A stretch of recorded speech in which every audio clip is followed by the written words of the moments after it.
emergency assistance in Foster Family Baltimore. So giving back to the community, like, you know, the Smash community and the community at large. Definitely. So we love to see it. We love to see it. Another thing we'd love to see is Barking Frog stepping up against Dexter. Barking Frog, one of those players that stepped away for quite some time. It's been a minute since we've seen Barking Frog advance this far in bracket, running into Maryland's very own Dexter here. So we'll have to see if Barking Frog Steve is going to continue this onslaught here in top 8.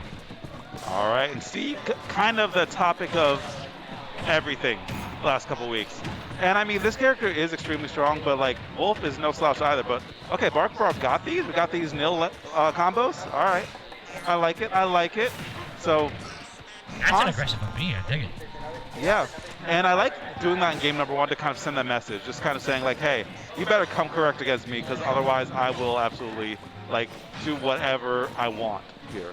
And when you let Steve do that, that's when you're getting like these Fortnite build-a-house combos set up on you. So far, though, Dexter's patience has been really, really good here. He's been trading with a lot of Barking Frog's hits. The percentage differential isn't too high, and then just waiting on that up beat for the up smash. Again, Dexter is more than happy to just look at Steve when you're trying that nonsense at back distance. Good DI out there, so not going to get hit with the soft into the hard hit in the back air. Toss him off stage, though, so Barking Frog in a great spot, gets a little bit more iron, and then sets up a TNT trap right there. Yeah, I think that TNT was mostly there to kind of give you more iron, though. Because, like, you have basically 1 iron block right now. That's 1 minecart, 1 down air, and wow, at that force. I'm mad for Dexter there. I'm mad for Dexter. Low key. He ends up fixing it up, getting the kill anyway, and this should be a solid punish right here. Yep, quick 33. Gonna be looking for a deep forward air, maybe? Yeah, but if I'm Steve, I'm happy to take 33 damage to get access to diamonds. Yeah. Like, you can go ahead and deal me as much damage as you want. I'm going to be able to kill you at 16. Yep. He's just going to forward smash at some point, and then, like, if you get hit, it's your fault. There goes Barking Frog minding his business right there, but gets so much steal out of that interaction. Yeah, now, like, being a disadvantage doesn't mean anything for Steve anymore, because now you can hit those side beats, you can hit those down airs, and just kind of be just fine. That back air diamond, ew! That looked like it was untechable, too, in that spot. Like, the floor and ceiling percentages are a lot higher, or a lot earlier to actually not be able to tech anymore. So yeah, that's how Steve gets those combos relatively easily. The back air does manage to clip Barking Frog, so 1 diamond out, but he's got another in the back pocket. So yeah, this is the awkward spot right here. So you don't have a ton of iron, so do you play passively as Dex, or do you just run in and just say, I don't want you to get any resources? Honestly, he already has the steel, and he already has diamonds, so like I would actually kind of hedge my bets and just kind of camp out for a little bit. Like, there's nothing that you're going to do to get rid of like those 6 stacks of steel right there, you know? And look at that pressure just from the 1 diamond forward smash. It really did feel like Dex had to back up because the shield was precariously low in that spot. Yep, but Barking Frog should be close to getting another diamond pretty soon if you can mine on Town City a little bit more. Great nair out of shield, and oh my god, this might kill, this will kill, and there's a 2nd diamond.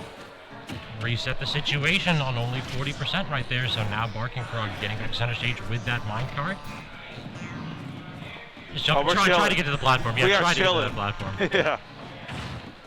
Okay, good tech.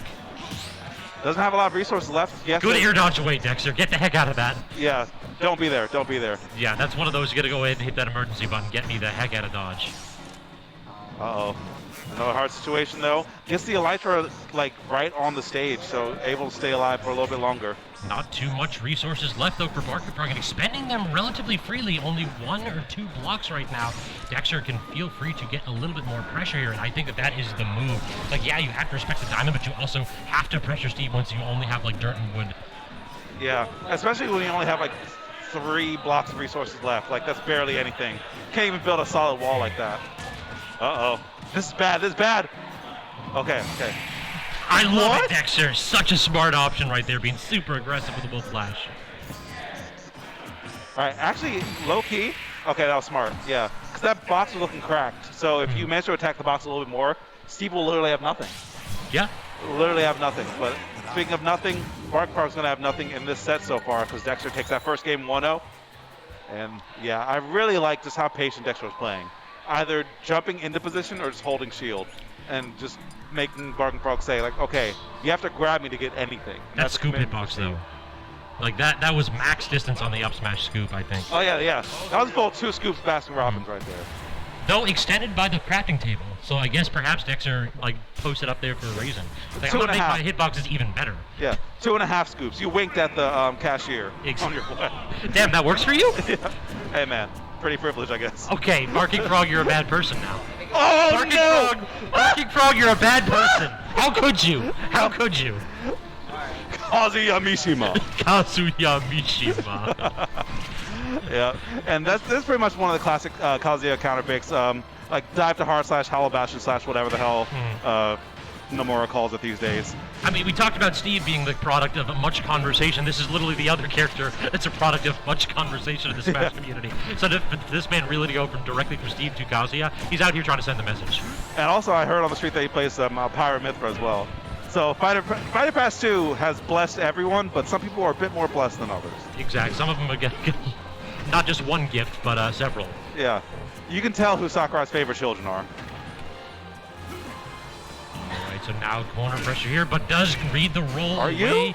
No, not quite yet. Rage Drive does a ton of damage, but not quite going to kill 60. Yeah, but the next hit very much can't. Oh my god, that was so ratchet. He just did it. He just did it. Ran up an electric.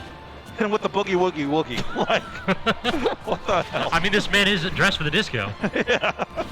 Oh, we're old. Oh, yeah. Oh, auto turnaround? Auto turnaround? Oh, he went for it, though. I respect it. Great DI from Dexter. He held in as hard as he could. For dear life. And Dexter was like, okay, if you're just going to do stuff, I'm going to do stuff, too. Don't get electric, though. You know he's going to run up and do it. Yeah, the gun is your friend here, Dex. Yeah. Exercise that Second Amendment right to your full capabilities right now. Trying to spike him, but Dexter was already on top of the stage. No perp text right there. Just gets an up air to kind of keep that pressure going. Dexter forced to go to the ledge. This forward throw. No, there's no combos at 144, thank God. Yeah. Slow recovery right there. And then just comes in with the aggressive aerial, but he barely managed to get his shield up to get away from that electric. Okay, this should be a good string, though. Yeah, good DIY on that last one. And gets a flash and a kill. He gets a tech. He actually, I'll say there's no. I would have lost. Yeah. I would have left. Yeah, this is actually still low-key doable. I've seen Dexter win these, but against Kazuya it's so hard because... Invuln. Yep. He can just throw out like a full-body intangible thing, and if you happen to jump or think about jumping, you just kind of die. Yep. I mean, I felt like he invulned through the first part of it and then traded. So yeah, the hitbox came out at the same time, but I mean, Kazuya wins those when he's got that 100% advantage right there. So Dexter's got a little bit to think about, but given the fact that he lost his first stock at 0%, that Barking Frog literally ran up to him, tapped his shield once, and then down smashed to break his shield and kill him at 0. I mean, if you're Dexter, you can't be too mad about the results of that match. That was low-key some multi-game conditioning, because remember at the end I was talking about like how Dexter was forcing Barking Frog to commit to grab, and how that's so risky for Steve and Alex and stuff like that. Well, since Dexter's brain was so keyed in on shield, you can't do that against Kazuya. So Barking Frog may be playing the long game a little bit right there. We got ourselves a game number 3, and we got ourselves a few more games. This is the best 5 set. Sticking with the Kazuya too. So on Stadium 2, an interesting decision here. I don't think Kazuya necessarily benefits from this as much, so perhaps he just did not feel nearly as confident as at Steve in that matchup. All right. This is Dexter's home, though. Like he is a PlayStation gamer. Absolutely. Sony fanboy for weeks. God of War only. Let's go. Just do it. This is definitely how you play against Kazuya. You don't necessarily want to just like try to like fully camp him out if you have a mediocre projectile, but you do want him running at you. You want him running at you and then at a percentage, or at a distance rather, where you can react to his hitboxes. Yeah, full camping will never work against almost anyone. Like, you have to mix it up, especially at this level, in top 8. Yep. You want to put them at a distance where they have to choose a burst option, and then you can react to that burst option and kill them for choosing it. Yep. Now, don't get hit here, though. Okay, losing the rage drive, so...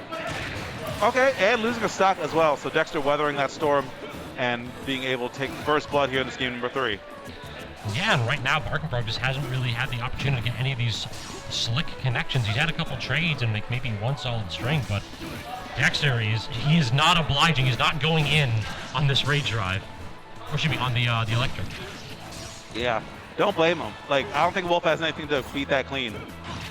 Okay, Decent clank to set up for an advantageous situation. How do you land here? Not near the Barking Frog. Very smart Yeah, you right get there. the heck out of dodge. Do not even look at that. Double jump has been used here. Just go out, get that back air for restock for Dexter. And it looks like after one game, perhaps he has adapted here as he's really playing this like very intelligently. This is a game plan win rather than just any kind of like a tech win. Yeah, yep. Just went back to the drawing board doing in between games. It was like, okay, I know what I did wrong. Honestly, even during the first game, like I think that was just a hard reset. Yeah, I mean, running at Kazuya is always much more difficult than making him run to you. Because when he gets the opportunity to react to you and he can just choose whether to electric or toss off smash attack, it gets hard to beat him. Yeah. I mean, there's just so much intangibility on his stuff. Like, you just kind of have to hold it when you have to approach him. But as you said, when you don't have to do that, look at this. It's another day at the races for Dex. How did that grab not hit? Wolf's standing grab is awful, and I'm here for it. Yeah. He doesn't need that. He does not need that. That's actual factuals. Uh-oh, we got these? Okay, listen to me. They didn't die, thank God. Yeah. On it, coach. They are really close, so I am. Yeah. I mean, when the thing is just like, don't die, is that considered coaching? That's like the objective of the game. Yeah, hit him with the back air, Dex. Yeah.